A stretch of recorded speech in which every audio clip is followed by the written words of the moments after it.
Nah, bicara tentang kebahagiaan, saya yakin teman-teman semua, sahabat-sahabat semua sudah sangat familiar dengan kata bahagia. Bahkan kata bahagia itu dikaitkan dengan rasa syukur. Betul ya? Intinya gampang kok kalau kita pengen bahagia, rasa syukur. Pasti seperti itu. Tapi ada hal yang terkadang kita lupa di balik rasa syukur itu. Kenapa kok kita udah bahagia, perasaan udah syukurnya udah tiap hari nih.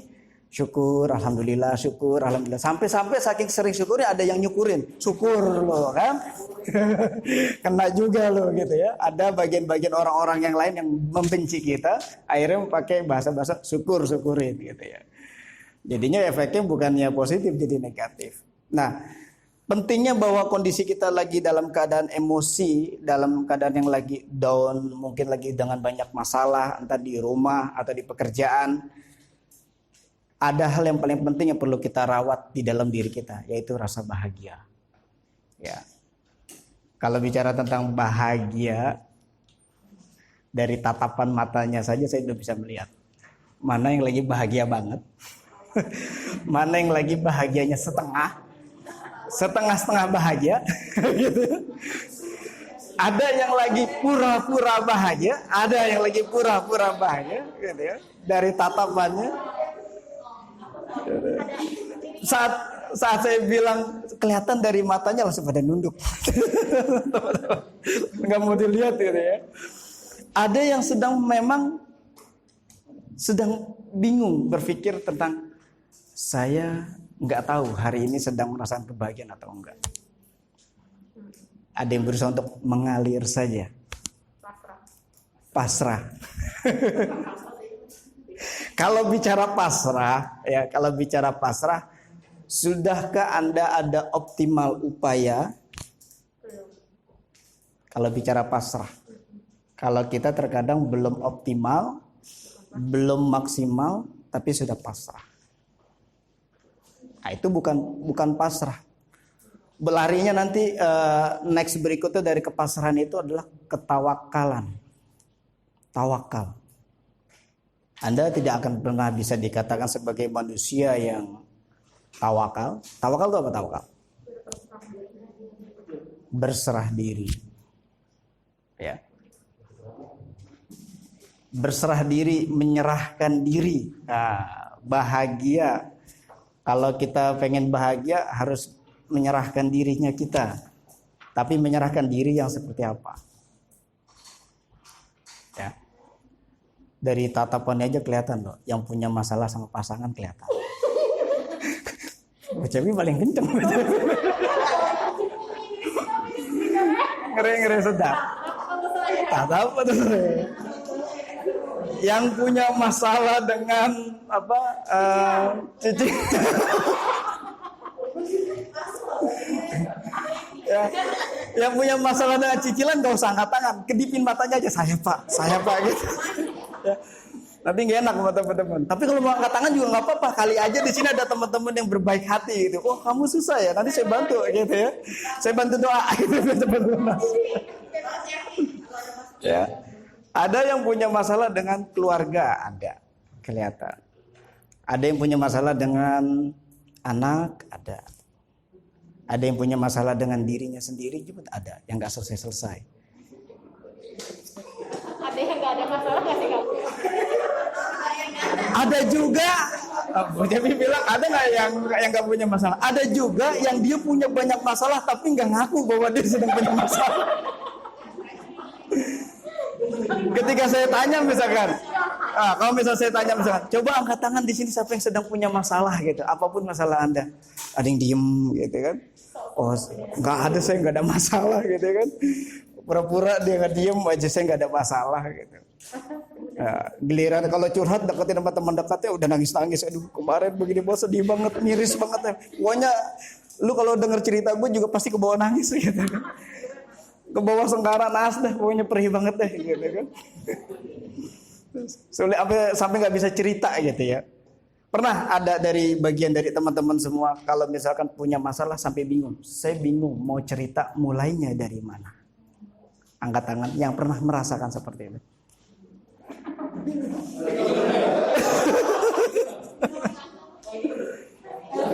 Masalah satu numpuk ya. Misal masalah datang nih satu nih, entah masalah di dalam diri kita atau masalah dengan tetangga atau masalah dengan keuangan, kesehatan, karir, ya, pertemanan, macam-macam lah.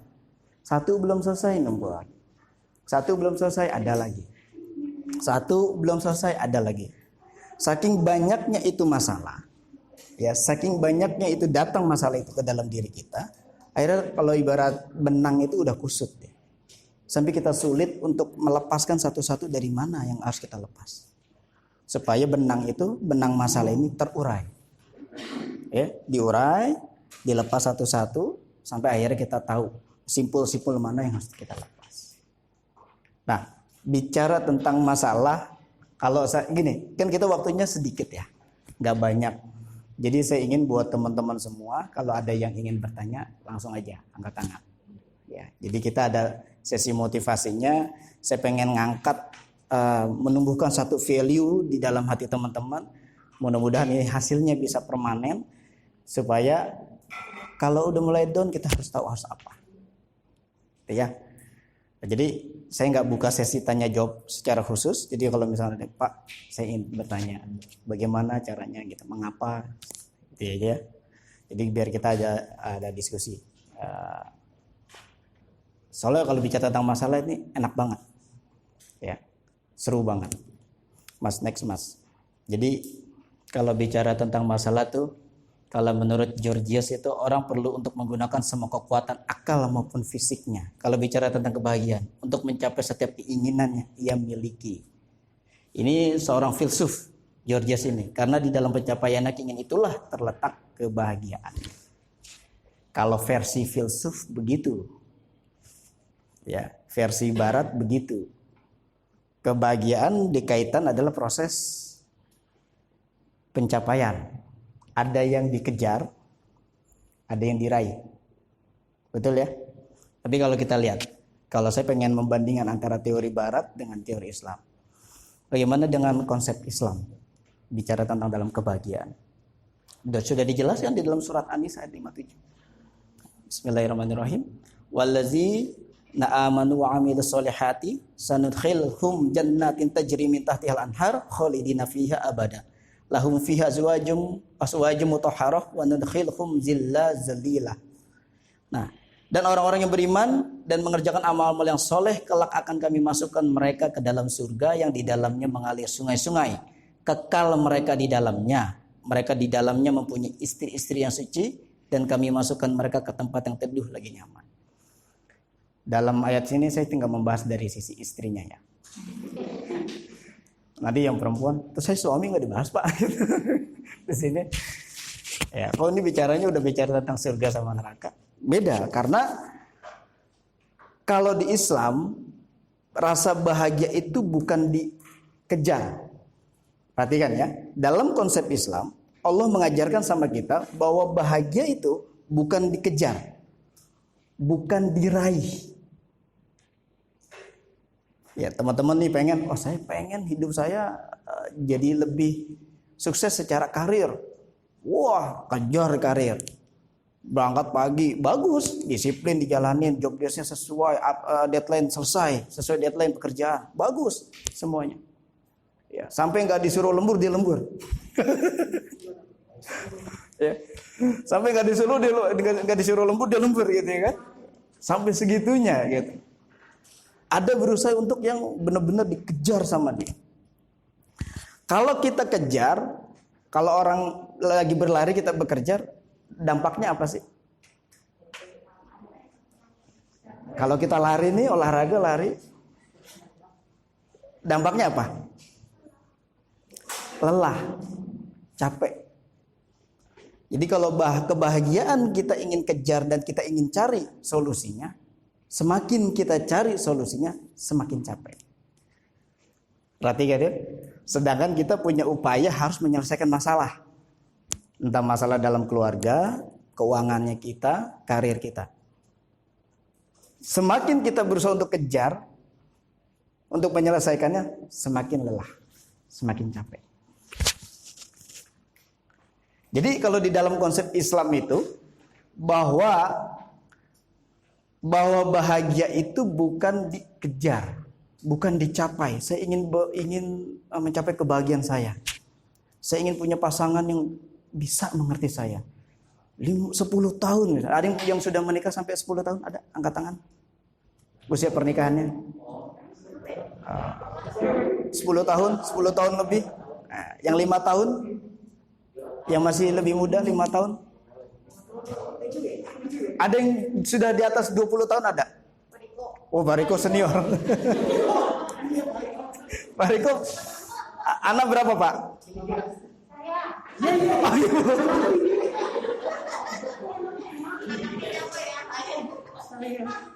Anaknya sudah berapa, Pak Riko? 3. Paling besar usia? 30 tahun. Oh, Masya Allah. Sudah usia 30 tahun ya, Pak? Pak Riko umurnya masih 27.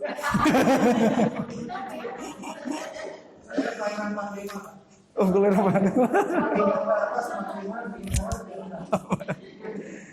Kalau Ibu udah berapa tahun, Bu? Udah lebih kurang 20 tahunan. 20 tahunan ada.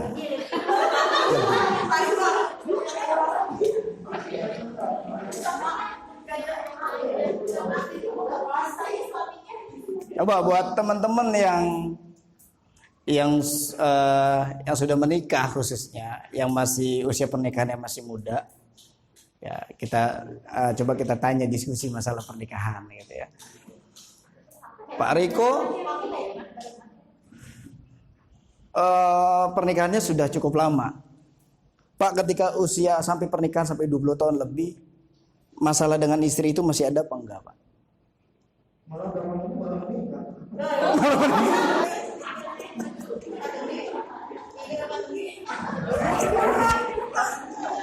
Sengaja.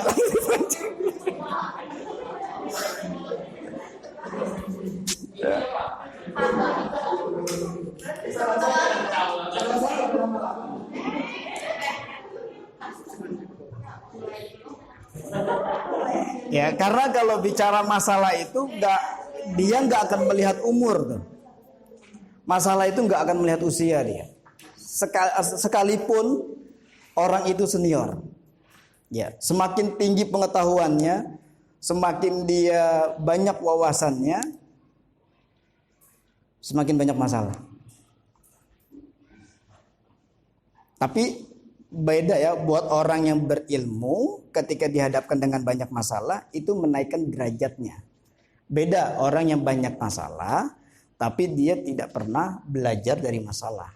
Artinya dia masih melakukan hal yang sama. Berulang, diulang lagi.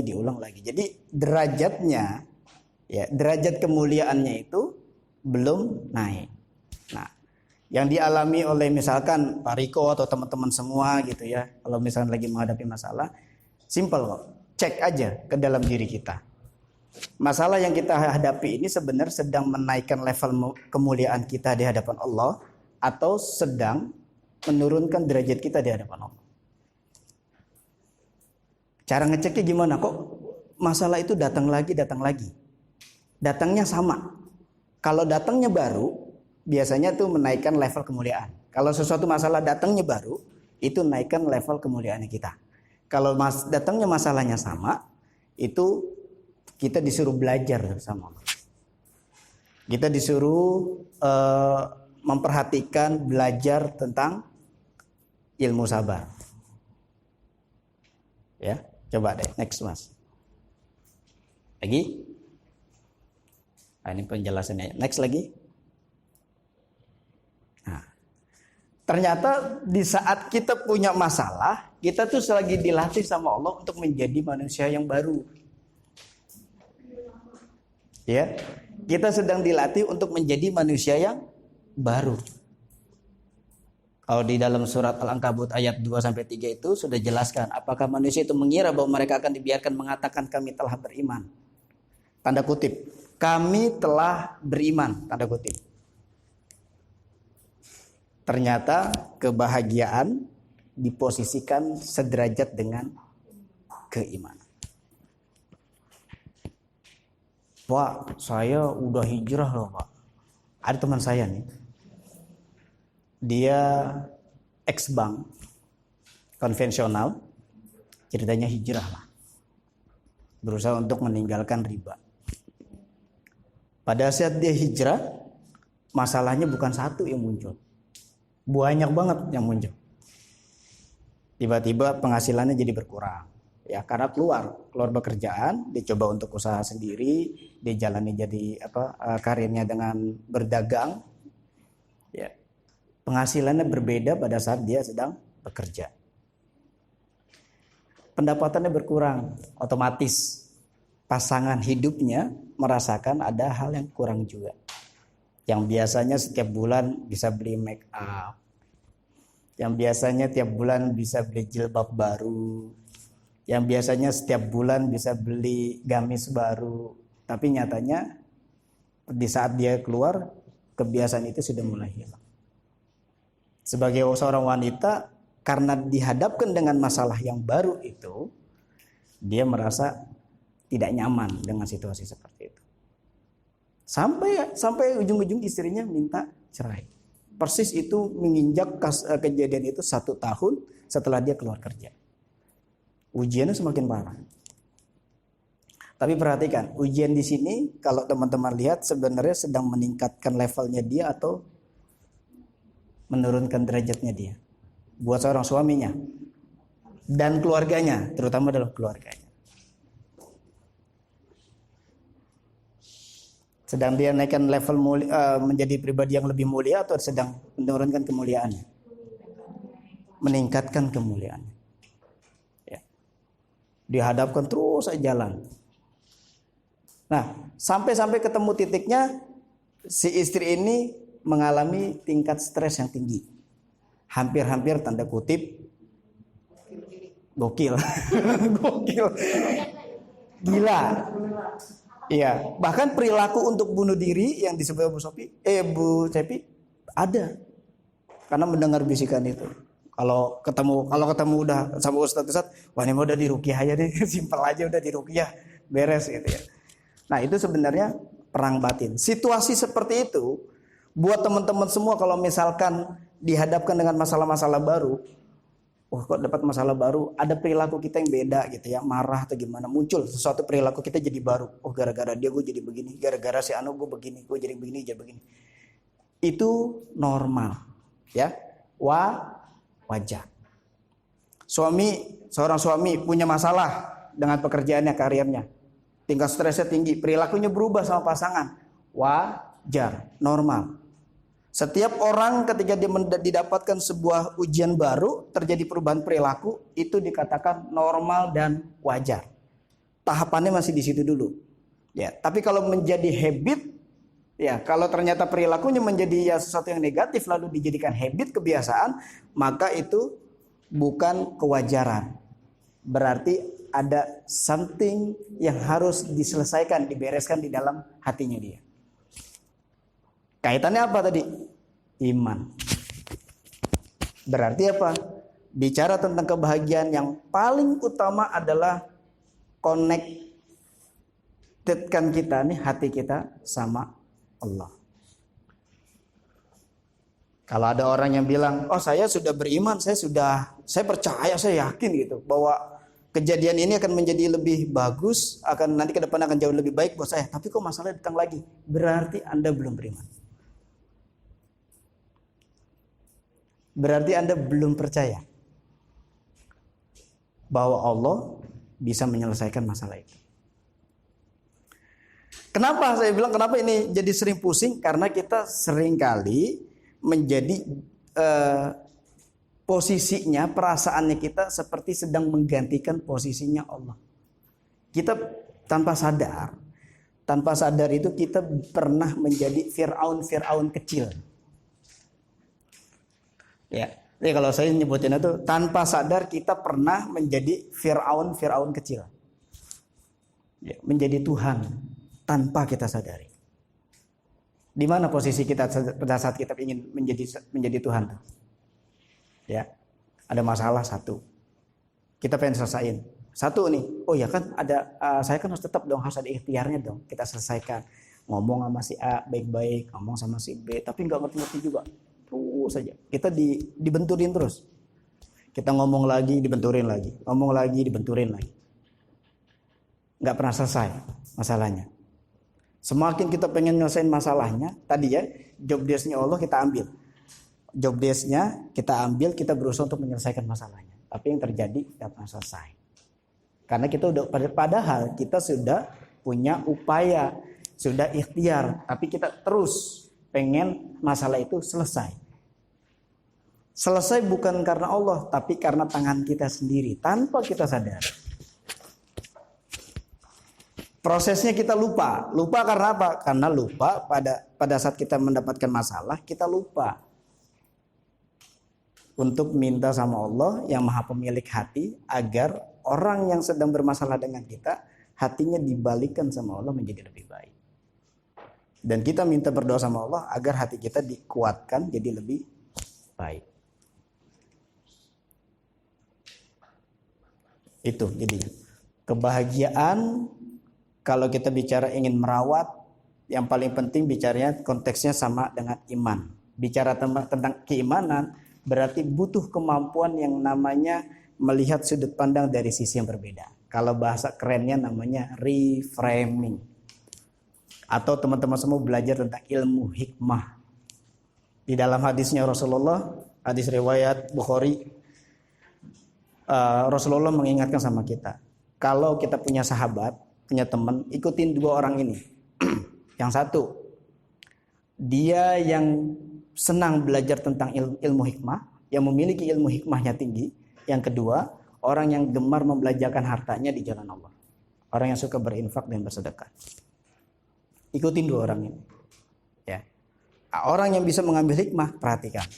Kalau ada masalah, tenang-tenang aja dia. Karena dia memaknai dengan keimanannya dengan sudut pandang yang berbeda.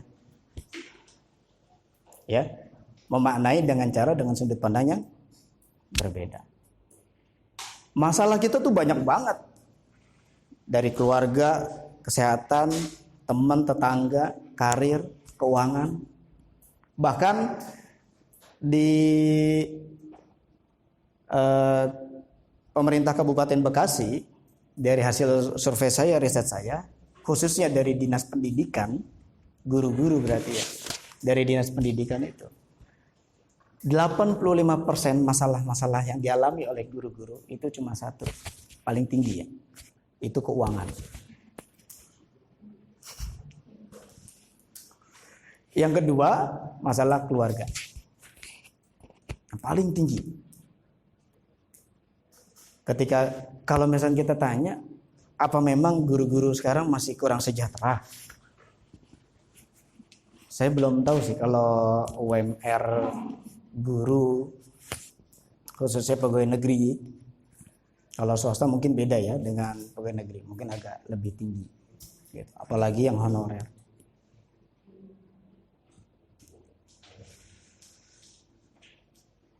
Nah itu lebih tinggi masalah keuangan. Kalau kita punya masalah dengan keuangan belum kita selesaikan, ya kalau kita punya masalah keuangan belum kita selesaikan, rasa gelisah itu akan terus ada. Nah pertanyaan, Pak, kenapa sih Pak kalau misalkan kita masalah satu udah selesai kok muncul lagi? Gampang kok kalau kita mau cross check. Simple, karena kita punya keinginan yang banyak. Karena kita punya keinginan yang banyak. Semakin banyaknya keinginan kita, maka kita harus bersiap-siap terhadap dengan ujian-ujian yang baru. Artinya kita harus siap dengan datangnya masalah-masalah yang baru. Kadang kita nggak adil sama diri kita. Kita punya keinginan banyak, ya, tapi kita belum bisa memaksimalkan dari apa yang sudah dikasih sama Allah. Belum bisa memaksimalkan dengan rasa syukur kita dari apa yang sudah dikasih sama Allah. Nah ini jadi masalah.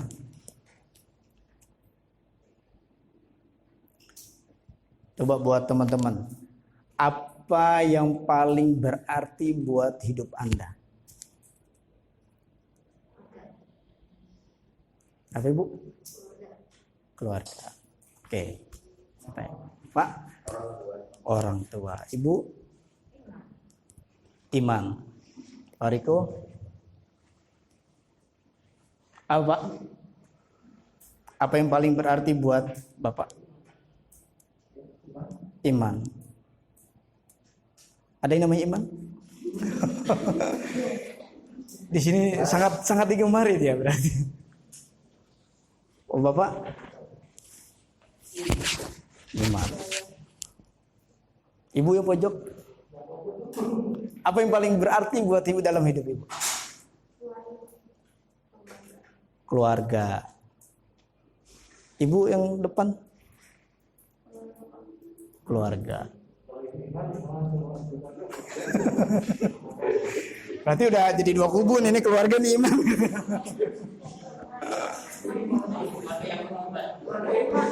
Oh jadi keluarga Iman. Keluarga Iman.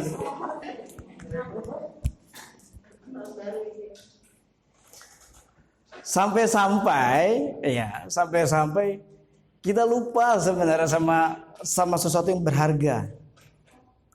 Ini tadi yang saya kaitkan. Kita menganggap bahwa sesuatu yang berharga itu satu, anak, orang tua, keluarga, betul ya? Apalagi karir mungkin. Kita lupa sebenarnya yang paling berharga itu adalah diri Anda sendiri.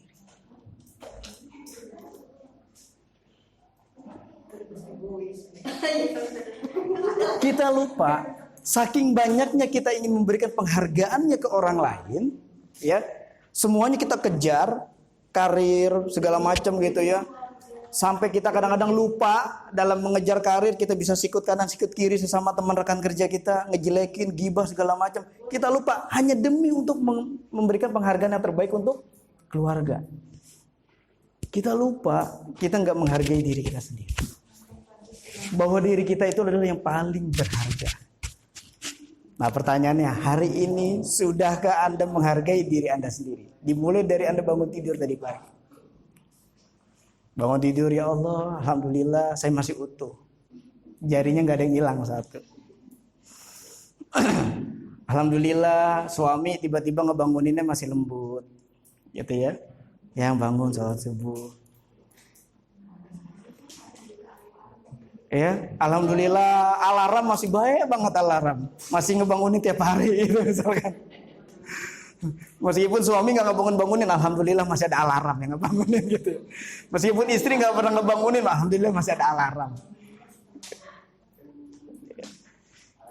Kita lupa tuh, ya, kita lupa untuk menghargai diri kita sendiri. Padahal diri kita itu jauh lebih layak untuk dihargai. Bukan berarti kita nggak peduli pada keluarga, bukan ya. Di sini konteksnya, yuk sama-sama kita menghargai diri kita sendiri dari apa yang sudah kita lakukan, upayanya kita maksimal, upayanya kita terus hasil kerjanya kita, hargai diri kita sendiri. Saya Bu, kalau misalkan lagi dapat kerjaan, ada job gitu ya. Ketika dibayarin sama klien, itu saya diam tuh sama istri itu. Suka diam-diam gitu ya. Saya diam-diam, tahu-tahu saya beli sesuatu. Ya. Belinya bukan buat istri sebenarnya. Ya, belinya buat saya. Saya suka tuh saya suka ngumpulin mobil-mobilan. Oh, campuran sebenarnya. Istri saya tuh marah-marah tuh. Ngapain sih kayak gitu, kayak anak kecil gitu. Ya saya memang anak kecil yang harus dihargai, saya bilang. Karena menurut saya gini, saya bicara sama istri saya, bukan bicara berapa yang harus dikeluarkan. Toh harga mainan, kalau saya bilang gini, saya tidak sedang mengumpulkan sesuatu yang mubazir sebenarnya, bukan.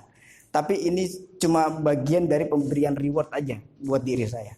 Dari apa yang saya sudah kerjakan, saya itu nggak banyak, harga mobil itu cuma 20.000. Paling mahal sampai 50.000.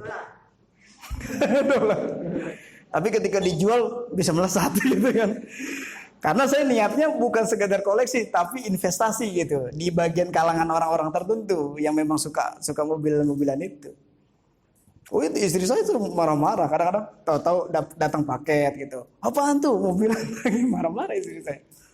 Ya, Beli nggak seberapa, cuma 30.000. Tapi justru istri saya jauh lebih besar gitu ya. Saya cuma ngambil 30-50.000, misalkan dapat bayaran ngisi training 3 juta sampai 5 juta gitu ya. Saya cuma ngambil 50.000, sisanya istri saya. Jauh lebih besar gitu. Masih domelin juga saya gitu ya. Emang wanita tuh luar biasa. Ya. Wanita nih luar biasa saya bilang. Ya. Nah itu dalam konteks pemberian apa? Dalam konteks pemberian penghargaan dalam bentuk materi. Kalau misalkan saya kadang-kadang Pak, kalau misalkan lelah capek gitu, habis dapat pekerjaan, saya paling suka tuh makan coklat. Oh gitu. Enggak, karena saya dengar-dengar di sini emang ada yang jual coklat, makanya saya ngasih kode gitu. Kali aja saya pulang dari sini, Pak ini matahari gitu.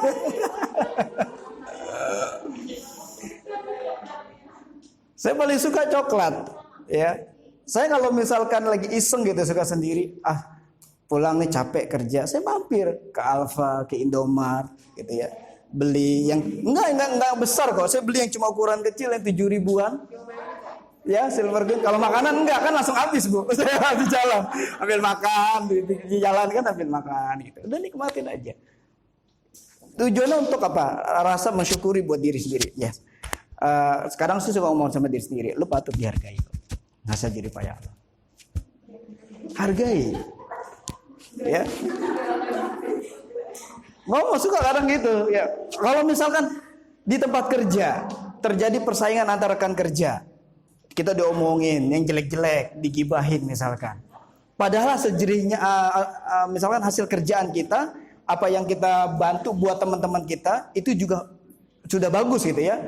Hasilnya sudah bagus, sudah maksimal. Kok tapi kayaknya ada temen yang nggak bisa memberikan penghargaan sama kita, nggak bisa menghargai sama kita. Nah maka caranya hargai diri Anda sendiri. Jangan lihat orang lain. Karena apa? Kalau kita lihat orang lain berarti dari apa yang kita kerjakan. Misalkan nih contoh. Biasanya kalau lagi berbaur nih jadi panitia dalam kegiatan apa biasanya? Kan kalau lagi ngajar ketahuan, oh guru ngajar ini tugasnya udah masing-masing. Tapi ada nggak satu event yang buat kegiatan murid yang dimana teman-teman guru semua ngumpul jadi panitia di situ? Wisuda, itu udah pasti ya. Wisuda, acara perpisahan. Nah, wisuda pasti kan bagi tugas. Si A yang tadinya ngajar kimia dikasih job desk ngurusin yang lain. Si B ngajarnya bahasa Inggris dikasih tugas ngurusin yang lain, yang berbeda. Iya. Tiba-tiba disuruh ngurusin konsumsi, ngurusin tempat, ya ngurusin apalagi acara, seksi acara, pusing. Ya. Kita merasa misalnya gini, kita merasa bahwa apa yang sudah ditugaskan kita kerjakan dengan baik nih misalkan. Tapi ada sebagian teman mungkin kurang bisa menghargai. Maka kalau itu dapat stimulus seperti itu, teman-teman belajar menghargai diri sendiri. Latih ngomong ke diri sendiri. Kenapa saya bilang perlunya kita ngomong sama diri sendiri? Kita berdiskusi, bernegosiasi sama diri kita sendiri. Ya, berdiskusi sama negosiasi sama diri kita sendiri. Kenapa sih penting kadang-kadang kita melakukan komunikasi sama diri kita sendiri? Itu ada kalau dalam istilah psikologisnya namanya kan self talk. Ya, komunikasi dengan diri sendiri. Self talk nanti macam-macam tuh, ada negosiasi, ada self negotiation, ada self afirmasi. Ya. Karena kita tidak pernah berhenti berbicara. Percaya nggak? Kalau kita tidak pernah berhenti berbicara.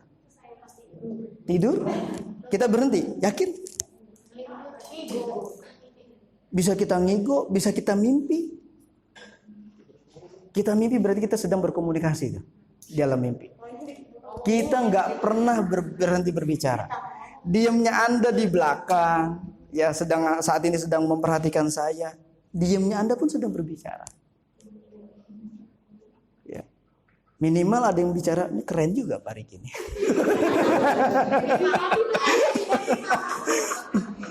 Atau itu halusinasi saya aja gitu. Halu katanya. Zaman sekarang lagi banyak halu-haluan gitu ya. Ya, diamnya Anda pun itu sedang berbicara. Minimal di dalam hati, betul ya? Nah, di saat kita berbicara, maka disitulah ada kandungan kekuatan energi. Makanya saya bilang gini, di dunia ini yang paling penting bukan ilmu pengetahuan. Di dunia ini yang paling penting bukan ilmu pengetahuan, tapi energi.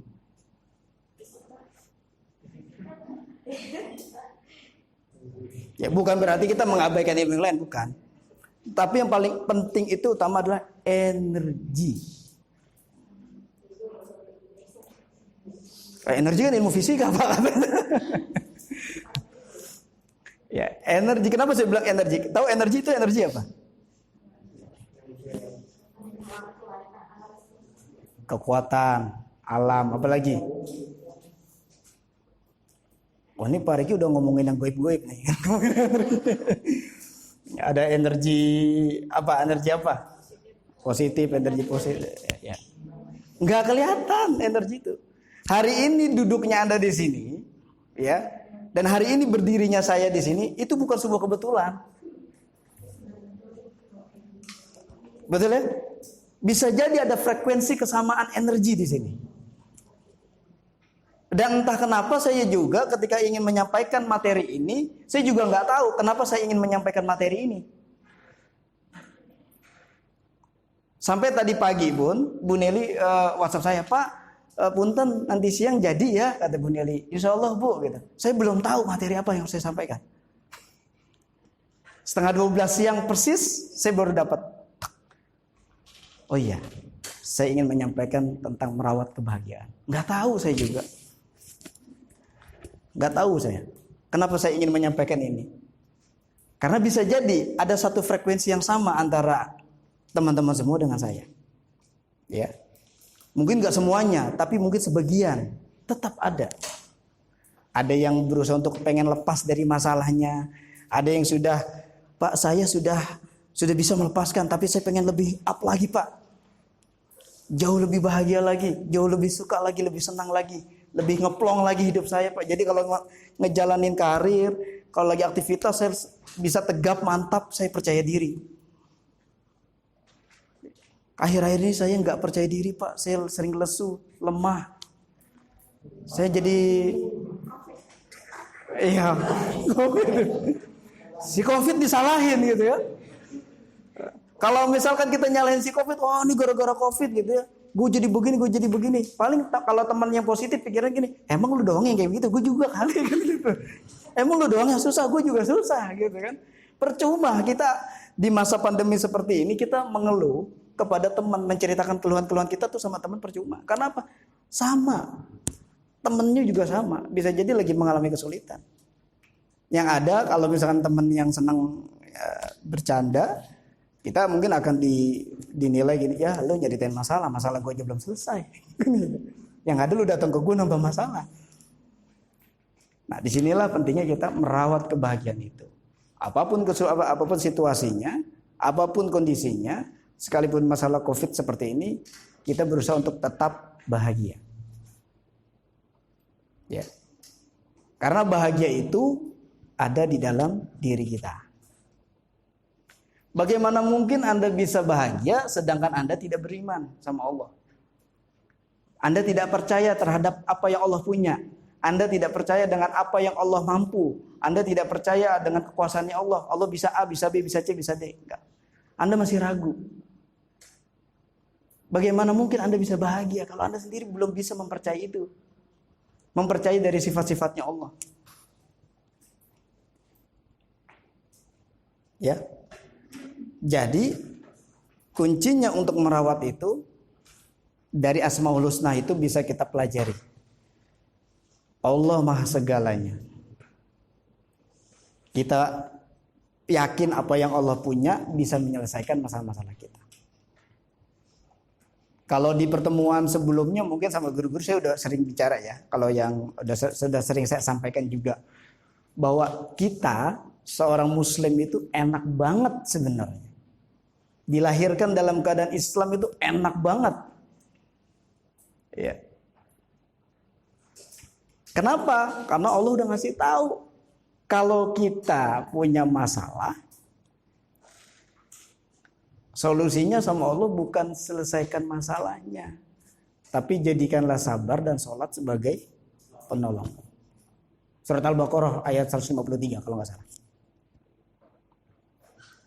Ya, sabar, sholat. Nah pertanyaannya, kenapa di situ sabar dulu bukan sholat? Kenapa disuruh sabar dulu bukan sholat? Tadi karena kebahagiaan bicaranya bukan dari apa yang kita kejar, kita raih, tapi kita rasa. Mainnya main di rasa. Dari apa yang kita rasa. Kalau kita sabar, berarti kita sudah melibatkan feelingnya kita, perasaannya kita.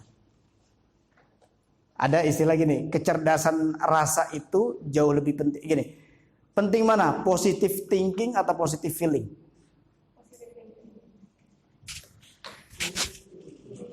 Positive thinking apa positive feeling?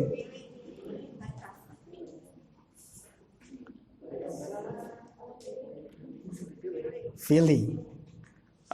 Kan kalau kita lihat kan di sesi-sesi motivasi, positive thinking. Ayo kamu harus positive thinking. Gak boleh berpikir gitu. Oh iya udah positif, tapi masih nggak gundul di sini gitu. Masih kesel gitu. Masih nggak bisa sabar. Ya, berarti yang paling terpenting adalah positive feeling.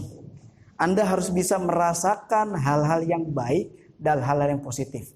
Bagaimana cara merasakannya? Latih perasaan kita untuk bisa melihat sesuatu dari dua sudut pandang. Bukan melihat dari satu sudut pandang. Ya. Mungkin sebagian sudah ada yang pernah dengar, ada yang belum juga ya. Contoh kayak misalkan yang pernah saya ceritakan, mungkin ada yang sudah pernah dengar. Di suatu desa ada satu keluarga yang hanya hidup seorang ayah dan seorang anak laki-laki. Ya. Yang hanya pekerjaannya sehari-harinya ngurusin kebunnya, ladangnya dengan kuda dan beberapa ekor sapi. Hanya memiliki 1 ekor kuda dan 10 ekor sapi.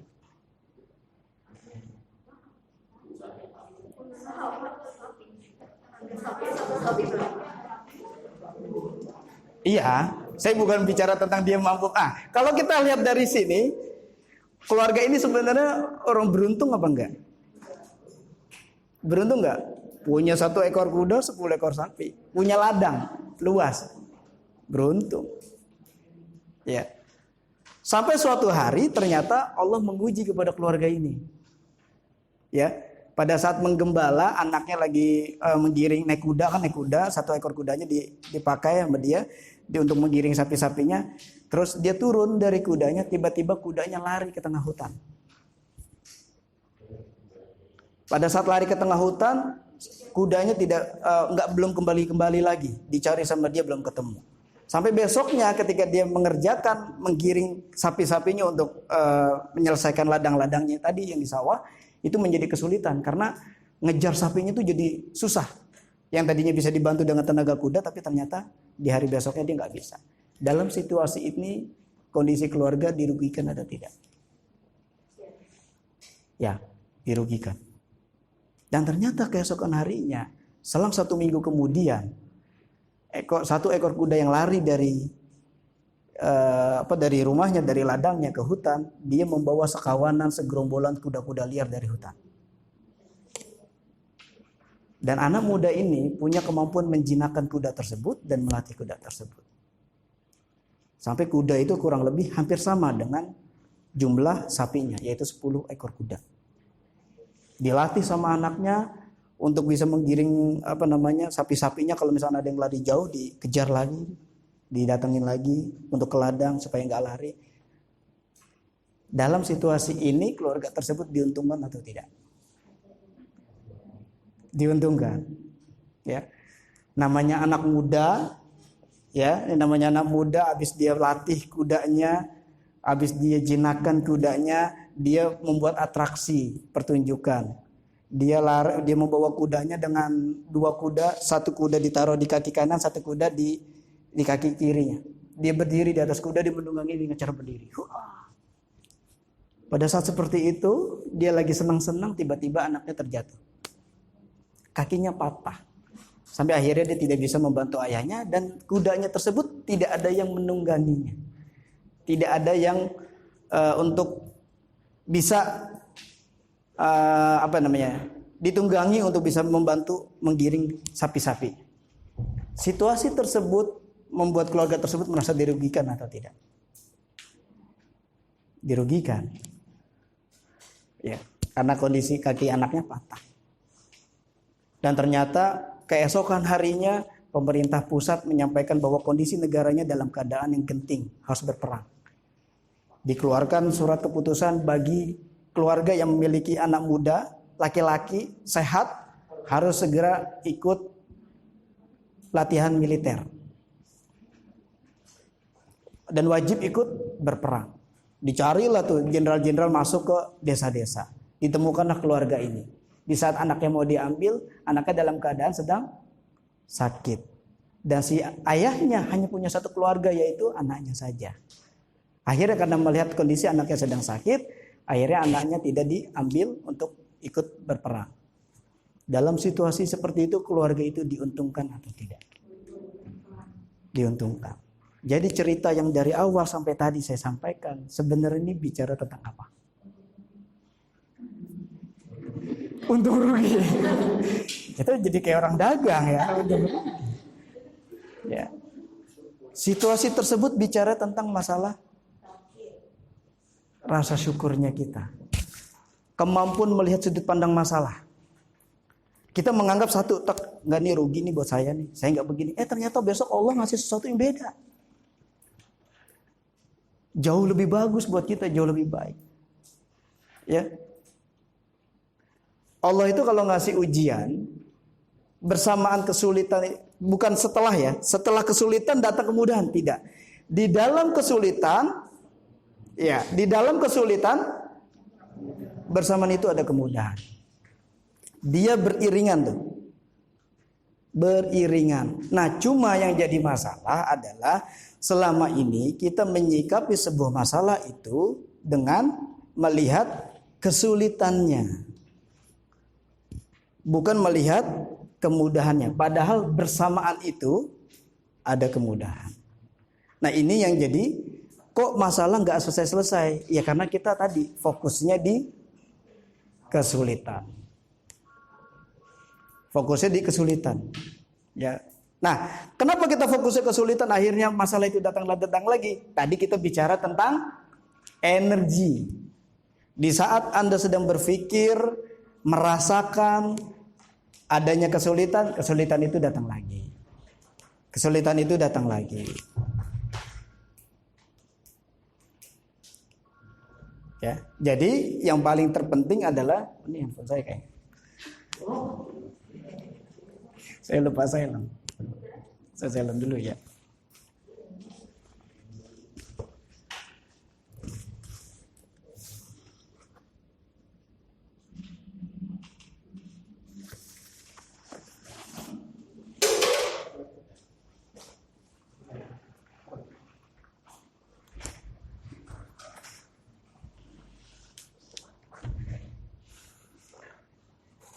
Dan kita pada saat menghadapi kesulitan kita nggak sabar, pengen buru-buru menyelesaikan. Akhirnya energinya kita bukan energi kesabaran yang kita aktifkan, tapi energi kesulitan. Maka nggak heran ada orang yang mengeluh, ada orang yang menuntut. Nah, sering juga terjadi masalah karena kita ada tuntutan. Ya, ibu nuntut anaknya. Seorang ayah nuntut anaknya, Bu, Pak, di bulan pandemi masa pandemi seperti ini, saya alhamdulillah, rasanya alhamdulillah gitu ya. Masa pandemi kayak begini emang kelas training off semua waktu kemarin dari bulan Maret. Ya, aktif lagi baru bulan April termasuk di Bani Saleh. Tapi kita selama ini via Zoom aja. Nah, selama masa pandemi, klien saya Pak, karena sistem belajarnya daring, yang stres itu bukan anaknya, Bu. Orang tuanya yang stres. Saya kaget, kenapa itu stres? Kalau fasenya di bulan pertama, kedua, saya rasa tadi, saya anggap itu masih sesuatu yang normal, wajar. Karena perubahan terjadi, situasi terjadi, tetap kondisinya kayak begini, kita belum siap. Akhirnya kita belum tahu, sebagai orang tua bingung harus apa. Ngajarin anak bagaimana. Karena selama ini hanya bisa diajarkan oleh guru di sekolah. Ya guru kan hanya menyampaikan saja via daring kan. Ayo anak-anak buka buku gitu kan. Kadang-kadang anaknya habis selesai gitu cuma pakai sarungan doang. Kadang ada yang habis belajar dia tidur. Kita nggak tahu. Ya. Sampai ibunya tuh ayah sama ibunya mengalami tingkat stres yang tinggi. Jadi ke kondisi zaman sekarang, kondisi sekarang lagi masa pandemi, yang stres itu bukan anaknya di rumah, tapi orang tua. Ada juga nggak murid yang stres juga? Ada, yang dia merasa bosan di rumah. Saya pengen aktivitas, pengen ketemu dengan teman, kangen sama teman, ada juga, tapi sedikit. Ujung-ujungnya karena orang tua mulai stres di rumah, nggak bisa cara menanganinya, ujung-ujungnya apa? Dikasih gadget dalam waktu yang lama. Udahlah biar anteng, udah biar diem, gitu. Main game, nonton YouTube, semuanya dilakukan. Akhirnya apa? Ininya keras, hatinya keras anaknya. Jadi moodnya mudian orangnya. Jadi susah diatur, melawan sama orang tua. Kenapa? Karena interaksinya sama gadget. Gadget kan nggak punya emosi. Ya. Gadget itu nggak punya emosi. Kalau dia interaksinya sama kita sebagai orang tua, saya yakin anaknya nggak akan punya masalah apa-apa. Lalu bagaimana dengan orang tua yang memilih tingkat stres lagi di masa pandemi seperti ini?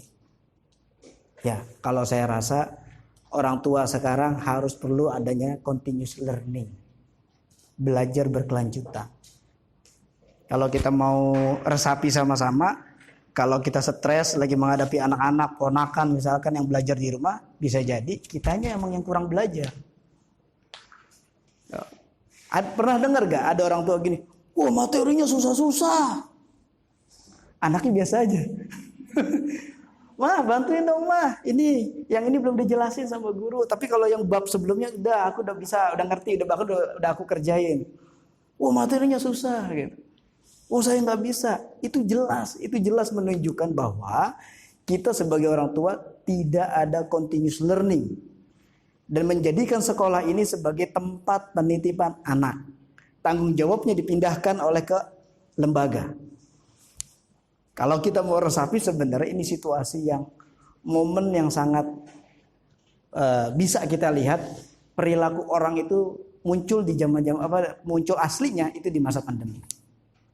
Ya, terutama orang tua murid. Kita bisa lihat tuh, karakter aslinya orang tua itu pada saat di masa pandemi. Atau mungkin sama diri kita juga. Kita punya anak masih kecil, ya. Atau yang punya pasangan, kok pasangannya jadi berubah begini masa pandemi. Nggak seperti biasanya.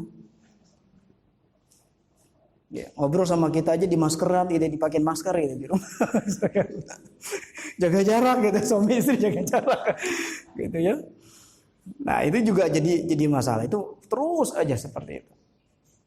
Nah pentingnya adalah continuous learning. Sama diri kita juga perlu pembelajaran berkelanjutan. Seperti itu. Oke. Ada yang mau ditanyakan? Silakan yang mau sharing boleh. Bu Tia. Psikologis dimsum gimana?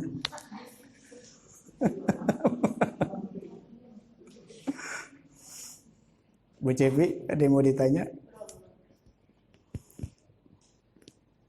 Atau yang lain silakan. Kak.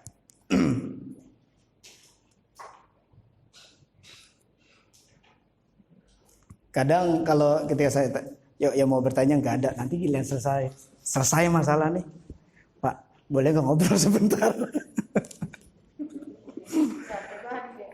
Ya, Biasanya sih kalau yang pengen ngobrol lanjutan, ya saya bisa paham sih itu privasi pasti. Ya, kayak kalau misalkan nggak ada, nggak apa-apa. Nanti kalau memang ada yang pengen didiskusikan atau dikonsultasikan, boleh di luar sesi juga nggak apa-apa. Ya. Mau via WhatsApp juga nggak apa-apa. Insya Allah saya tanggapi. Oke. Nah, tadi bicara tentang energi itu. Energi kesabaran yang harus kita tumbuhkan. Ya. Kita perlu sabar. Gampang kok. Saya bisa melihat orang ini bisa jadi sabar atau tidak kelihatan dari perilakunya. Kalau orang ini terlatih dengan kesabarannya, ya, biasanya orangnya nggak reaktif. Perhatikan ya, orangnya tidak reaktif. Kalau orang yang reaktif, cenderung dia tidak reaktif positif. Kena COVID. Nah, kalau orang yang mudah reaktif, bisa secara perilaku atau secara emosional, cenderung berarti dia belum sabar. Contoh konkretnya, misalnya kalau dinasehati langsung Diingatkan, dinasehatin kejang-kejang gitu. Wah, kejang-kejang gitu. Ada nasehatin gua nih, gua nggak suka nih gitu kan. Kejang-kejang gitu, nggak terima. Ya itu juga bagian dari kesabaran. Ya, kesabaran bagi orang-orang yang sudah memiliki pemahaman dan ilmunya yang lebih tinggi. Ketika ada yang ngasih tahu mungkin gitu ya, mungkin secara usia di bawah kita, secara pendidikan di bawah kita, tiba-tiba dia nasihatin kita gitu. Kejang-kejang kita kalau orang kita nggak sabar, ya kan? Ya apa-apaan lu gitu nasihatin gua. Akhirnya kita cenderung nggak bisa diingatkan, nggak bisa dinasehati. Ya, itu juga bagian bahwa kita belum bisa bersabar. Karena kesabaran itu, kalau Anda bersabar, itu sedang mempercantik perilaku Anda sebenarnya. Kalau Anda latih sabar, itu Anda pribadi Anda itu sedang dipercantik sama Allah.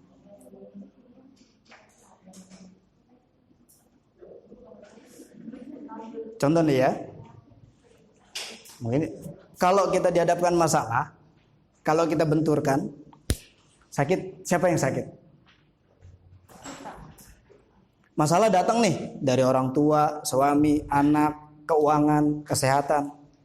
Terus kita nggak terima, nggak sabar, reaktif, ya, dirasakan. Minimal begitu. Begitu aja tuh sudah mancing ya, sudah mancing energi negatif suruh datang tuh. Udah dibuka pintunya tuh, ayo masuk gitu kan. Terus kita benturin tuh tadi. Yang sakit siapa? Tangan, kepala.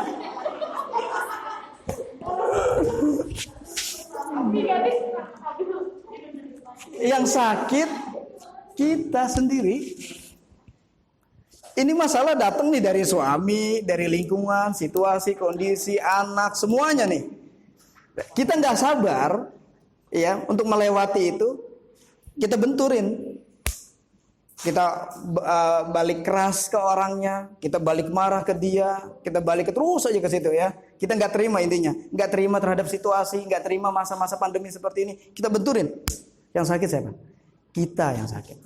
Ini kita nih, ini masalah, dibenturin, sakit. Nggak ada orang bela diri dilatih kalau Anda dipukul, pukul balik tangannya, nggak ada, bener nggak? Sama. Ketika Anda menghadapi sebuah masalah, jangan Anda pukul balik masalah itu. Sakit Anda. Dibela diri aja nggak pernah dilatih seperti itu.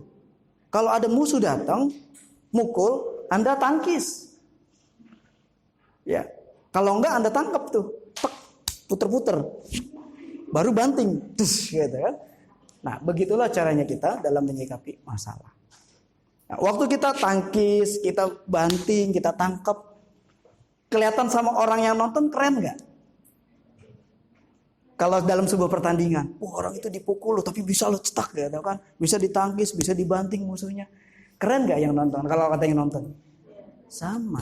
Kita sedang mempercantik perilaku kita kalau kita sedang sabar. Ya, tubuh kita tuh kelihatan jadi bagus perilakunya. Kalau bicara kalau energi tuh aura tuh jadi enak gitu. Kayaknya orangnya adem banget kalau deket dia nih. Adem, tenang gitu ya. Ya karena apa? Karena setiap ada masalah dia tahu bisa melihat dua sudut pandang. Nah, itulah fungsinya kesabaran. Ketika Anda bersabar, Anda sedang memuliakan diri Anda untuk naik derajatnya, bukan sedang menurunkan. Ada masalah, Anda bersabar, naik level. Datang lagi dong masalah. Untuk naik kemuliaan Anda di hadapan Allah.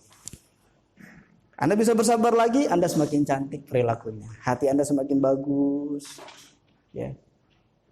Perilaku Anda jadi semakin enak dilihat sama orang. Nah, itu energi itu. Harus dirasakan betul. Ya. Kesabaran. Ada waktu-waktu, kalau saya pribadi ya, ada waktu-waktu tertentu pada saat saya sabar dan saya nggak sabar gitu. Gimana? Saya sabar. Saya sabar gitu. Saya bukan sabar, saya enggak. Saya sabar, saya nggak sabar. Jadi gimana tuh jadinya? Iya, pada saat saya lagi ngurusin orang tua ya, orang tua udah gak sabar, apa segala macam gitu, kelamaan di dokter ya, ada dulu, nanti tidak dipanggil waktunya. Saya bilang begitu orang tua saya. Tapi kadang-kadang kalau misalkan di situasi lain gitu ya, kadang-kadang suka nggak sabar kayak gitu, suka gerabak kerubuk gitu kan, suka melintir keluar orang. Tapi kalau di sisi lain, abis saya pun waktu istri saya lagi ngurusin orang lain juga sabar dulu. Dulu juga aku ngurusin bunda kan kayak apa, gituin sabar gitu kan, lagi turun gitu, lagi turun lah tensi. Tapi kalau misalnya lagi di kalau lagi di luar atau di mana gitu, kadang-kadang sekarang sabar gitu. Kenapa itu Pak? Ya, bagus sih pertanyaannya. Karena situasinya suka datang berbarengan ya. Iya. Ya. Nah, kenapa hal itu terjadi gini? Sebenarnya kalau bicara sabar itu, ya, kalau bicara tentang rasa kesabaran ini kaitan energi. Kita perlu keyakinan dan memiliki kekuatan dalam konteks memberi. Dalam konteks menerima. Sabar, menerima. Ya, sabar, menerima. Bukan berarti sabar, memberi. Sabar itu kaitannya dengan kemampuan penerimaan. Dalam konteks ilmu memberi, sedekah, senyuman, berbagi kebaikan, saya yakin semua orang itu bisa. Ya. Kadang ada perumpamaan di hati, di saat Anda lagi sempit pun ketika Anda berani berbagi sama orang, berarti hati Anda lapang. Ada yang jauh lebih lapang lagi. Di saat Anda punya kemampuan menerima. Kemampuan menerima. Menerima apa? Menerima apapun yang terjadi pada diri kita di hari itu. Itulah sabar sesungguhnya. Ya, kemampuan menerima. Kalau kita bisa menerima situasi itu kan bukan kita yang bentuk. Seperti tadi Bapak yang katakan. Betul ya? Situasi sabar Mi, sabar Bunda misalkan ya. Terus orang yang kita berikan ingatkan, nasihati, dia balik marah ke kita. Nah, sabar itu bukan pada saat kita sedang memberi. Ya, tapi pada saat kita sedang menerima. Loh, kok saya ngingetin dia malah balik marah kan gitu. Ini yang bikin saya nggak sabar nih.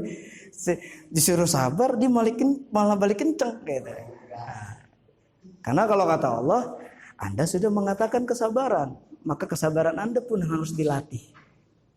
Bukan kesabaran yang ada di luar eksternalnya kita, tapi internal yang ada di dalam diri kita. Makanya di situ sabar kaitannya adalah proses penerimaan, bukan proses pemberian. Ketika dihadapkan di situ, maka kita perlu adanya proses penerimaan. Penerimaan apa? Penerimaan terhadap takdirnya Allah yang sudah terjadi dan dihadapkan kita kepada diri kita. Itu. Paham ya? Penerimaan. Jadi ketika itu terjadi sama Bapak, terima. Karena sesungguhnya yang perlu belajar sabar adalah bisa jadi diri kita. Bukan dia. Dia sekedar kita ingatkan. Dalam Al-Quran kita memang disuruh menasihati dalam kebaikan. Yes, itu sudah tepat. Ikhtiarnya kita untuk mengingatkan orang lain. Ya, ternyata ketika kita mengingatkan orang lain, kita sedang diingatkan sama Allah. Dibalikin tuh sama Allah. Tok, kita dibikin gak sabar gitu ya. Nah, proses penerimaan itulah terhadap qada dan qadarnya, makanya ada rukun iman. Ya, rukun iman itu qada dan qadarnya Allah. Kita ridho apa yang sudah Allah kehendaki, menerima dengan apa yang sudah Allah kehendaki. Bismillah, saya terima ya Allah. Orang ini marah, saya terima ya Allah. Saya ikhlas. Mudah kuat hati ini, lembutkan hatinya ya Allah. Kita doain. Insya Allah. Disitulah proses kesabaran yang sesungguhnya. Ya, pribadinya kita jadi cantik kan kalau di situ. Jadi lebih adem, jadi lebih tenang. Beautiful. Ya, sabar, penerimaan. Jadi latihannya adalah menerima. Pak, apakah kita harus menerima begitu saja, Pak? Oh, tidak. Tetap sabar itu bukan diam. Ya, sabar itu bukan diam. Tetap ada upayanya. Kalau kita benar, ucapkan kebenaran itu, sampaikan kebenaran itu. Sekedar untuk mengingatkan, bukan merubah hati seseorang. Karena perubahan hati seseorang itu urusannya udah urusan Allah. Kalau kita ingin merubah hatinya seseorang, sabar udah, terus berubah. Jangan-jangan bisa jadi kita yang sombong. Oh, untung ada gue ingetin kan. Ya, coba kalau kemarin dia nggak sabar, wah bisa dicabik-cabik lo muka lo gitu. Jadi prosesnya adalah penerimaan terhadap qada dan qadar. Jelas? Ada lagi? Kalau istilah sabar bukan di atasnya. Ya. Kesabaran kita ada batasnya. Siapa yang membatasi?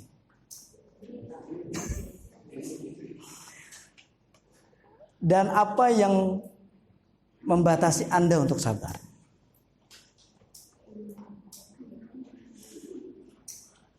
Dan apa yang membatasi Anda untuk bersabar? Capek Pak, dikasih tahu sekali, begitu lagi. 2 kali, begitu lagi. 3 kali, begitu lagi Pak. Sampai bosan saya katanya. Ujung-ujungnya bukan saya yang sabar, akhirnya malah jadi saya yang gak sabar kan gitu. Ya, sekali 2 kali gak bisa. Tadi, karena sabar itu latihan pembentukan pribadi kita jadi lebih beriman dan lebih cantik. Jadi lebih anggun dilihatnya. Kelihatan gak orang-orang yang bersabar itu dalam perilakunya sehari-hari. Ketika dia ada masalah, dia hadapinnya tenang.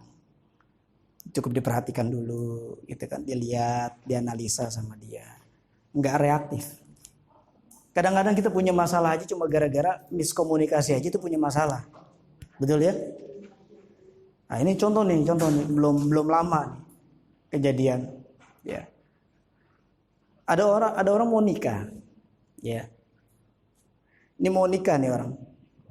Pasangannya, jodohnya, tetangganya. Sebelum menikah pengen selamatan. Ya, pengen selamatan, pengen ada pengajian dulu katanya. Pihak perempuan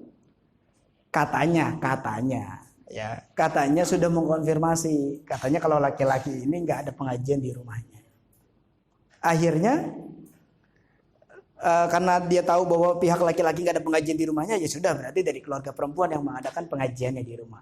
Ya kan, karena tetangga masih satu gang, jadi cukup satu aja lah, nggak usah dua-duanya ngadain kan begitu. Akhirnya buatlah nih masak pihak perempuan, keluarganya masak, udah dijadwalin buat pengajian. Ternyata pihak laki-laki mengadakan selamatan di rumahnya. Kebetulan pihak keluarga laki-laki ini penduduk yang berdomisili sudah lama di situ. Jadi yang seperempuan ini, yang jodohnya ini, dia penduduk baru di situ. Warga otomatis datangnya ke penduduk yang lama. Dia udah masak, air di sini jadi rame di keluarga perempuan.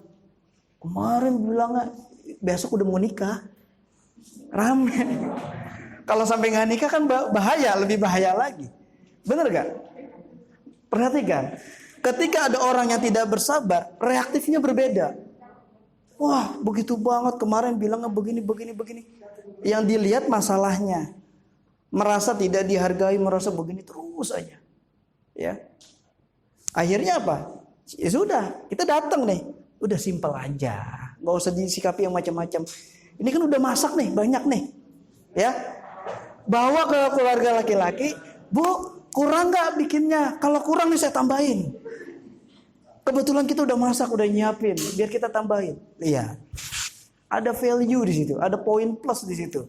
Kalau itu yang dilakukan oleh pihak, dilihat oleh pihak laki-laki, wah ini biasa ngerti banget, masya Allah. Tapi ternyata itu tidak dilakukan karena sudah terlanjur apa? Reaktif tadi, tidak sabar, tidak menerima kejadian itu terjadi sama dirinya, ya. Nah ini faktornya kenapa? Bisa jadi awalnya miskomunikasi, ya. Masalah itu kan terjadi juga gara-gara kita sendiri, bisa jadi kan? Karena kita kurang komunikasi kurang jelas, komunikasinya kurang lengkap, akhirnya orang miss. Ya miss. Akhirnya kita kadang-kadang bisa mispersepsi, bisa miskomunikasi. Itu yang sering terjadi di dalam keluarga. Mau keluarga, mau tetangga. Padahal niatnya sama, niatnya baik. Mau ngapain? Selamatan, syukuran. Kalau kayak begitu bukan jadi syukuran, syukurin. Syukurin, gitu ya. Nah, seperti itu. Nah, ini yang perlu disikapi sama kita, belajar untuk menahan diri terlebih dahulu. Kalaupun misalkan Pak, kadang kita belum terbiasa, suka nggak nyaman, suka merasa hati kita suka gelisah duluan. Nggak apa-apa, karena memang latihan sabar itu harus dipaksakan. Dipaksakan, mau nggak mau harus dipaksakan. Ya, yang penting apa? Berani memulai, berani mengawali untuk menjadi orang-orang yang sabar. Kalau Anda nggak pernah mau mulai, oke. Itu terjadi sama saya sabar, saya sikapi dengan baik, bismillah saya jalani. Tapi tetap kalau misalkan suara hati, kayaknya ada yang saya sampaikan ke dia, sampaikan. Kadang-kadang kita jadi manusia begini nih, gue udah sabar nih, ya udahlah gue diam aja. Tapi gue lihat begitu-begitu juga tuh, sebel banget gue, nggak sabar. Berarti suara hati Anda tuh ada yang ingin disampaikan ke dia. Kalau ada yang ingin disampaikan, sampaikan. Datangi baik-baik, sampaikan. Ya, jangan ditahan. Karena bisa jadi satu hal yang Anda tahan itu adalah mengandung makna yang kebenaran dan bisa menyelamatkan dia. Perhatikan ya. Ketika kita ada sesuatu yang ingin disampaikan ke orang lain dan menurut karena sudah terjadi masalah lebih awal, lalu kita jadi enggan untuk menyampaikannya, saya rasa itu bukan pilihan Anda. Lebih baik Anda berani berbicara. Sampaikan. Datang dengan baik. Ya, bismillah dulu, niatkan ya Allah, niat saya baik. Ya. Tidak mengaitkan emosi kita terhadap masalahnya. Hati-hati pada saat kita berbicara menyampaikan, jangan pernah mengaitkan emosi kita terhadap masalah yang kemarin yang sudah lewat. Karena hari ini hari untuk kita mengungkapkan, menyampaikan terhadap masalah yang terjadi. Nah, pada saat menyampaikannya pun Anda bukan menyampaikan kemarin maksud saya tuh niat saya begini-begini, nggak usah. Langsung intinya, maksud saya adalah ini, ingin Anda begini. Ya, jadi supaya kalau caranya begini kan bisa begini nanti tuh. Nah, sampaikan. Ya, kalau kita kan kadang-kadang nyampein, enggak, kemarin tuh udah marah duluan, maksud gua tuh gini-gini, maksud gua gini-gini. Kita ngulang lagi. Ya, yang tadinya hatinya hari itu bisa jadi orang itu yang kita datangi dia juga udah nggak mempermasalahkan apa-apa, bisa jadi. Kita datang, kita nganggap ungkit masalah yang kemarin, jadi rame lagi. Ya terus lu datang ke sini mau apa? Kan gitu ya. Datang ke sini mau apa? Mau nyelesain masalah apa gimana? Kok ngomong dari tadi ngegas terus. Gitu. Kalau kita emosinya ingin menyampaikan sesuatu yang baik dan benar, maka tidak akan mengaitkan emosi negatif kita. Ya, tidak akan mengaitkan emosi negatif. Kalau kita ingin menyampaikan sesuatu yang baik dan benar, kalau kita kaitkan dengan emosi negatif, cenderung komunikasinya kita, intonasi suaranya pasti ngegas. Dan orang yang mendengarkannya biasanya udah males, udah enggan. Seperti itu. Ya, ada? Jadi, ada lagi? Jam berapa sekarang?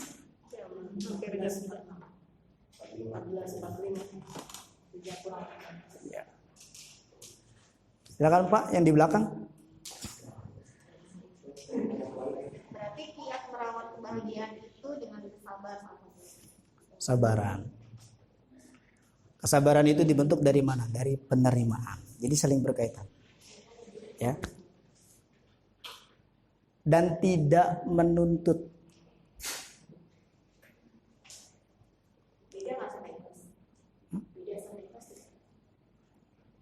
Ikhlas itu jauh lebih tinggi ilmunya dari kesabaran.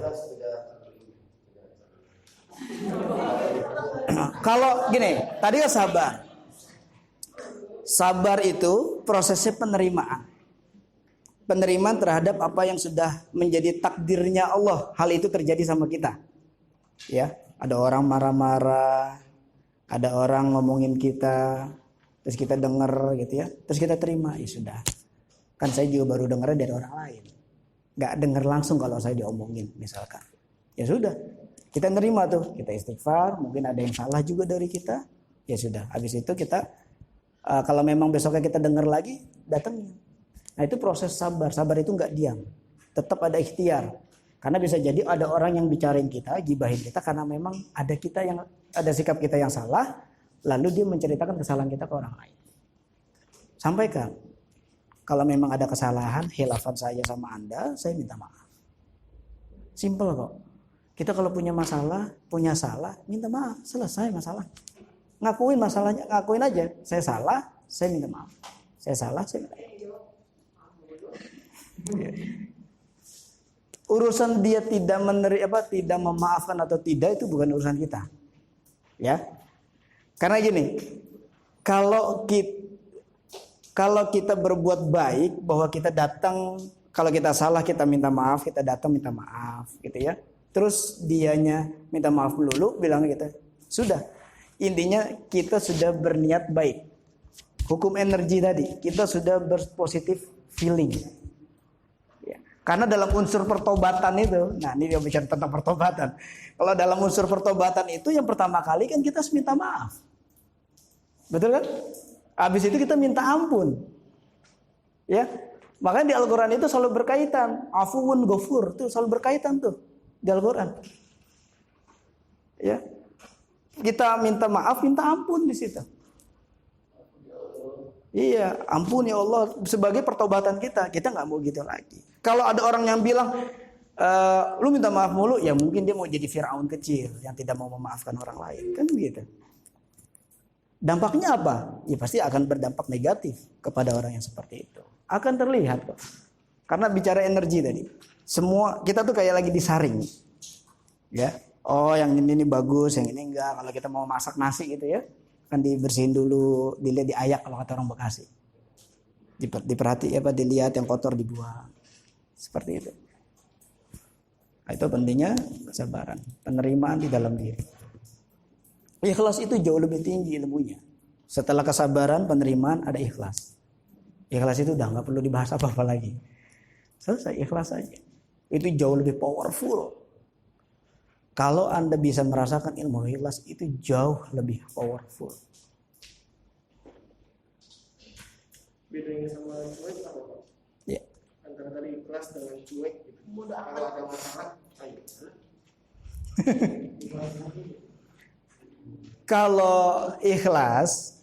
Kalau ikhlas itu benar-benar melupakan masalahnya. Ya. Dan orang itu tetap masih menjalin hubungan baik. Silaturahminya masih terjaga. Negur biasa. Apa kabar? Baik, senyum. Gimana? Tetap. Padahal orang itu yang salah misalkan. Kalau kita yang salah kita gitu, emang kayak nggak punya dosa lu. Gitu. Kalau kitanya gitu ya.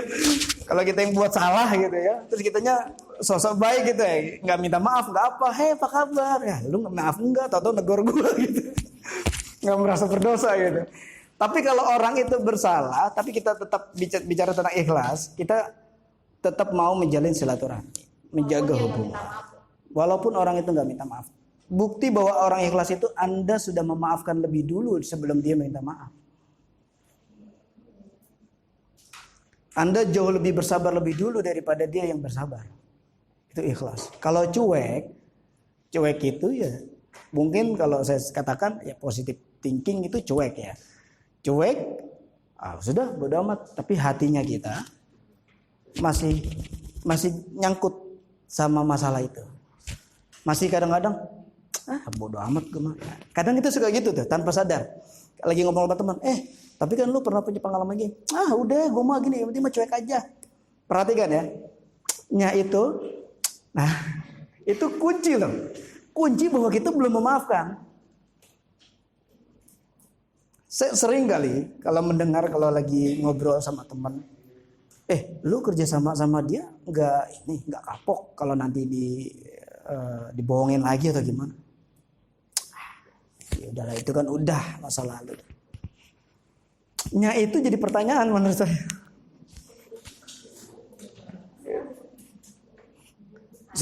Saya ini tipikal lagi nih karena backgroundnya juga psikologi ya. Kalau ada orang ngobrol itu saya perhatikan betul setiap katanya. Karena itu cerminan dari hatinya dia.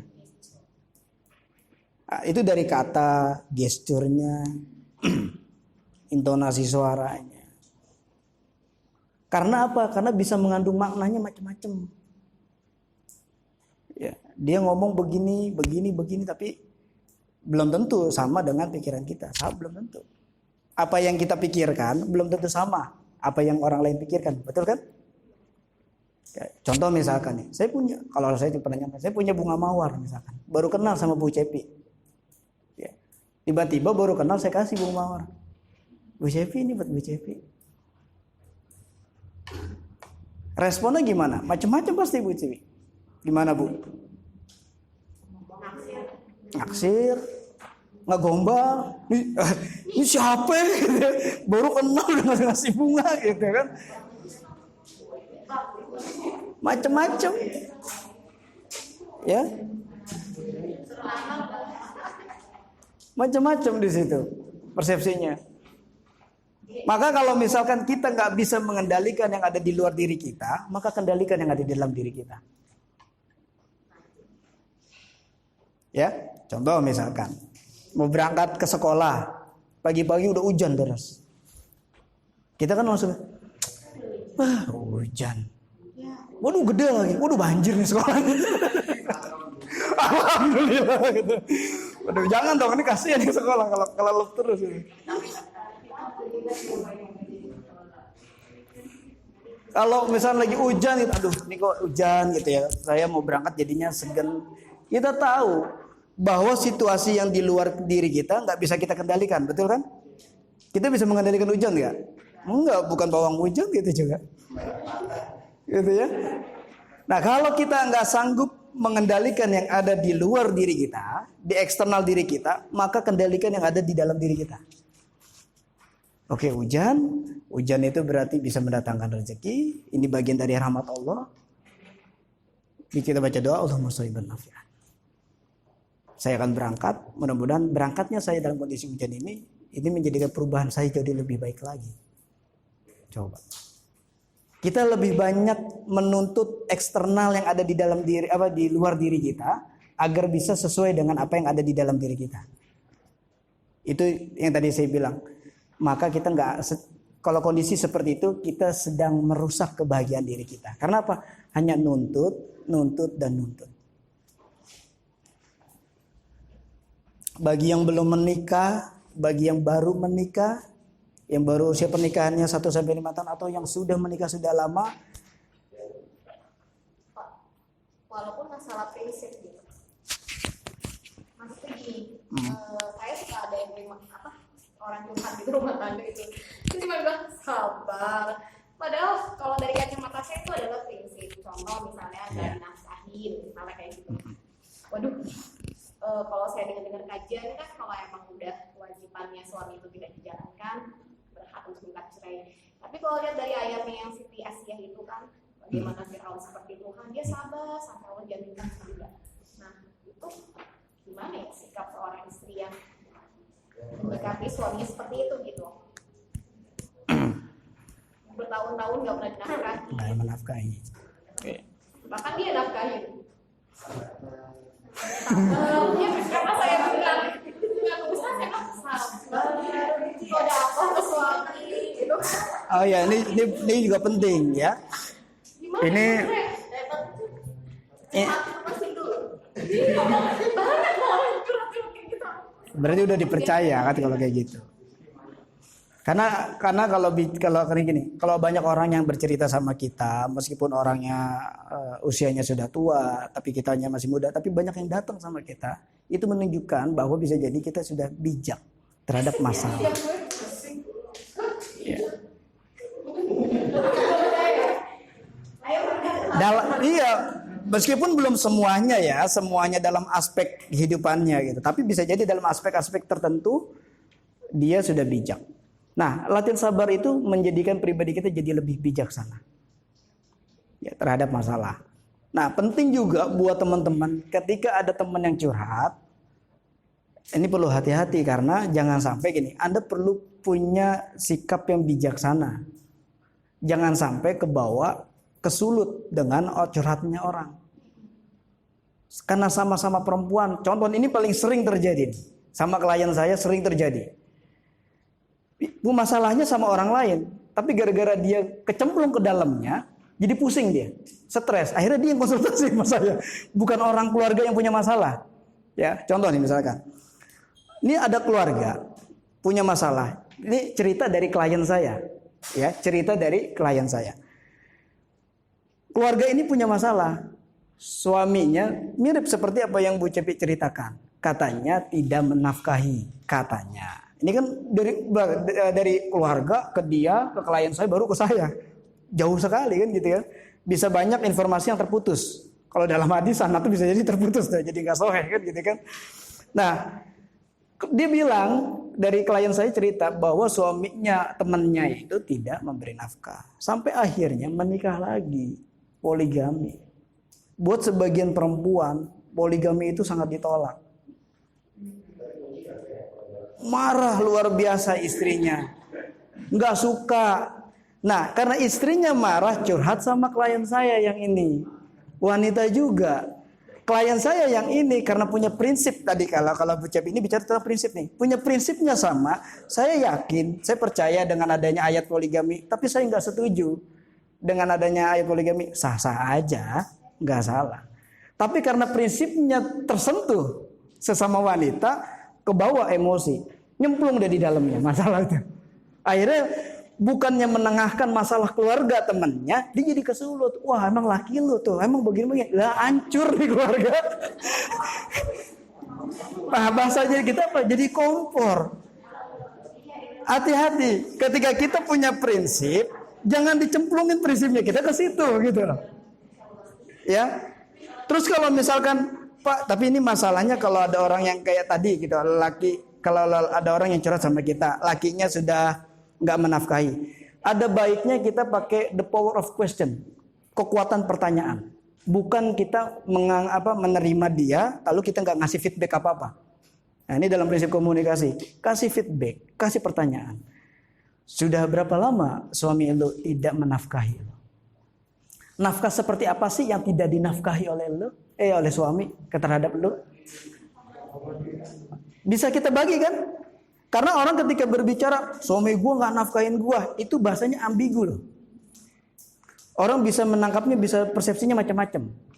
Maka buat kita, buat orang yang bijak, kita dengan kekuatan bertanya. Kita tanya, suami lu sudah berapa lama nggak menafkahi? Suaminya kamu itu sudah berapa lama nggak menafkahi? Lalu nafkah apa yang tidak diberi oleh suami kamu? Tanya. Di dalam Islam itu yang boleh minta cerai itu kalau memang benar-benar suaminya lahir batin nggak dinafkahi. Dan perilakunya juga nggak ada upayanya, malas-malesan, itu boleh. Tapi kalau misalkan dia bilang, ya kalau nafkah batin masih suka sih kadang-kadang gitu. Misalkan. Tapi ya, tapi kadang-kadang kok nafkah bulanan itu nggak pernah dapat. Uang dari suami itu untuk beli apa-apa terus nggak pernah dikasih, nggak pernah dinafkahi misalkan.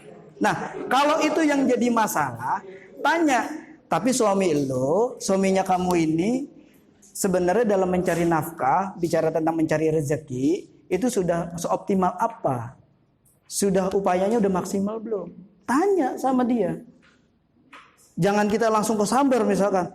Oh suami gue sih udah, gajinya aja udah nggak punya penghasilan. Kemarin habis dipecat. Udah gitu marah-marah mulu lagi di rumah. Udah nggak gajian, nggak ngasih ke istri. Udah gitu marah-marah mulu lagi. Nah perhatikan ya. Laki-laki itu secara fitrahnya kalau memang dia nggak punya dia bisa keangkat powernya, ya itu karena ada perempuan. Perhatikan ini ya, buat wanita, buat seorang suami bisa makanya gini, kalau saya nyebutnya gini, wanita yang hebat, wanita yang bisa mensukseskan suaminya, dan wanita yang bisa menjaga kehormatannya. Wanita yang hebat yang bisa mensukseskan suaminya dan menjaga kehormatannya, kehormatan keluarga, kehormatan suaminya dan kehormatan dirinya. Tuh wanita yang hebat. Jadi bukan sekedar menuntut, lu nggak gini. Pertanyaan gini, oke, suami lu udah punya PHK, apa yang lu bisa lu bantu buat suami lu? Gunakan pertanyaan itu. Apa yang bisa kamu bantu buat suami kamu? Jangan cuma nuntut doang. Jangan-jangan suaminya sudah upaya, udah maksimal, tapi emang belum dikasih rezeki sama Allah. Lalu dia nuntut. Nanti giliran suaminya jadi orang kaya, jadi orang hebat, baru dia ngerasain. Itu yang sering terjadi. Ya, kadang-kadang laki-laki juga kadang-kadang salah juga. Ya, laki-laki kadang juga salah juga. Ini permasalahan dalam rumah tangga ya. Karena sibuknya pekerjaan sampai lupa ngasih nafkah batin.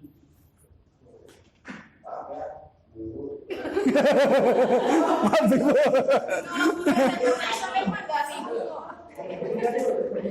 Lupa nafkah batin ya. Nafkah batin itu kan sebenarnya gini, karena saya yakin betul. Wanita itu sebenarnya kalau batinnya disentuh, nggak akan menuntut lebih banyak dibandingkan seperti yang laki-laki bayangkan. Kan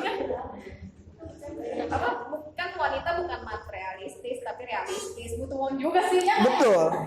Betul. Tapi saya yakin kalau misalkan wanita sering batinnya dipenuhi ya, kayak perhatiannya, kayak di rumah lagi repot dibantu sama suaminya, saya yakin wanita itu nggak akan menuntut apa-apa.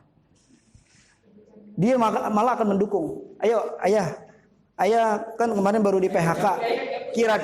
Kira-kira mau apa? Kita mau nyari rezeki yang seperti apa? Mau bagaimana? Ayo kita support. Maka tadi saya bilang wanita yang hebat adalah wanita yang bisa mensukseskan suaminya dan menjaga kehormatan. Tanam. Ya. Dan laki-laki yang hebat bisa memberikan pemberiannya tanpa diminta oleh wanita. Tanpa diminta ya. Tapi perlu juga balik lagi. Tapi perlu juga jangan gini, wah kamu mah harus diminta, apa diminta gitu. Enggak peka. Kadang ada tipikal orang yang harus diingatkan, ada. Ngomong, sampaikan baik-baik. Iya.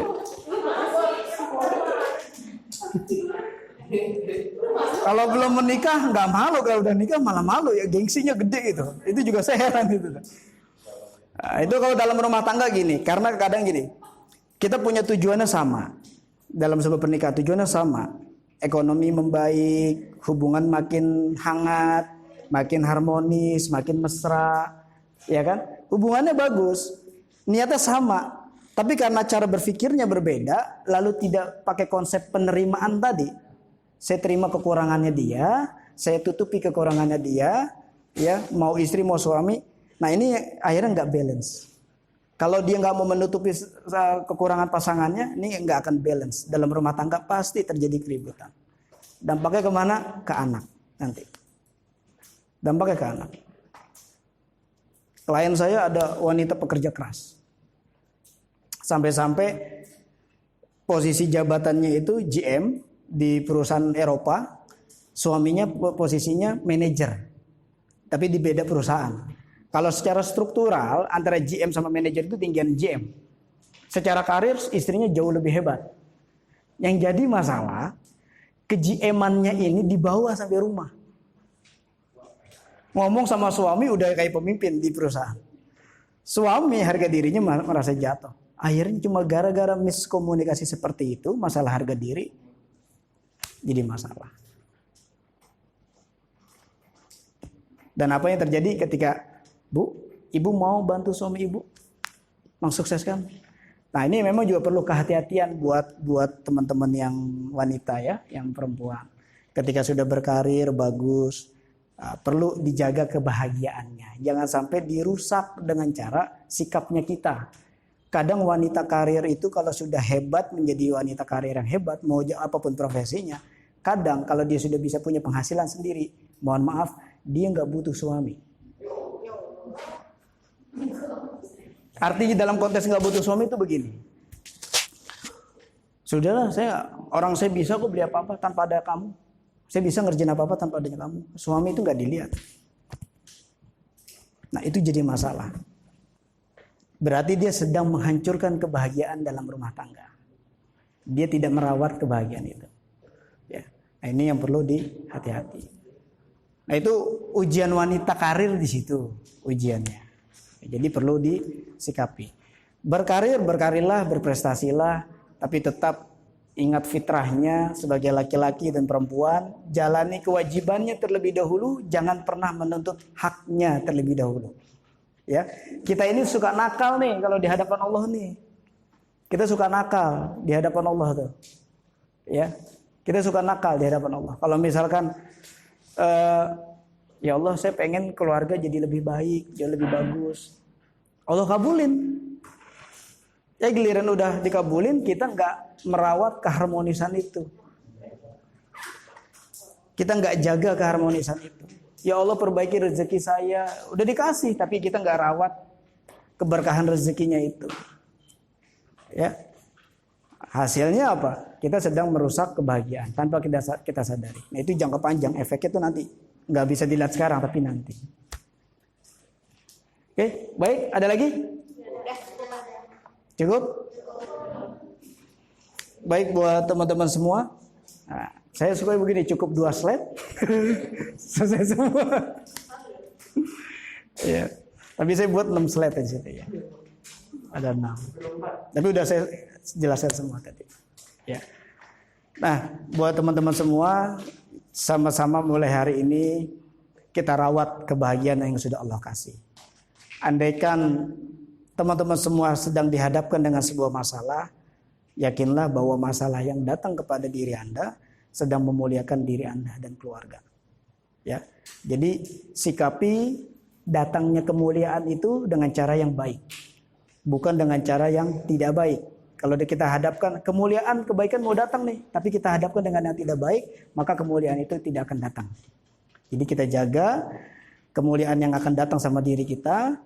Kalau kita sadar bahwa ada masalah, maka segera kita upayakan mendekatkan diri dulu sama Allah, minta petunjuk sama Allah, dan minta Allah yang menyelesaikan. Ya, jangan terlebih dahulu langsung kita ambil kendali kita. Kita temuin Allah dulu. Temuin Allah, kita sabar, kita terima, kita ikhlaskan proses itu, masalah itu kita terima dulu. Habis itu baru kita mengalir. Mengalir dengan upaya jangan diam, terus bergerak melakukan hal-hal yang baik. Baik, sekian dari saya, kurang lebihnya mohon maaf. Wassalamualaikum warahmatullahi wabarakatuh.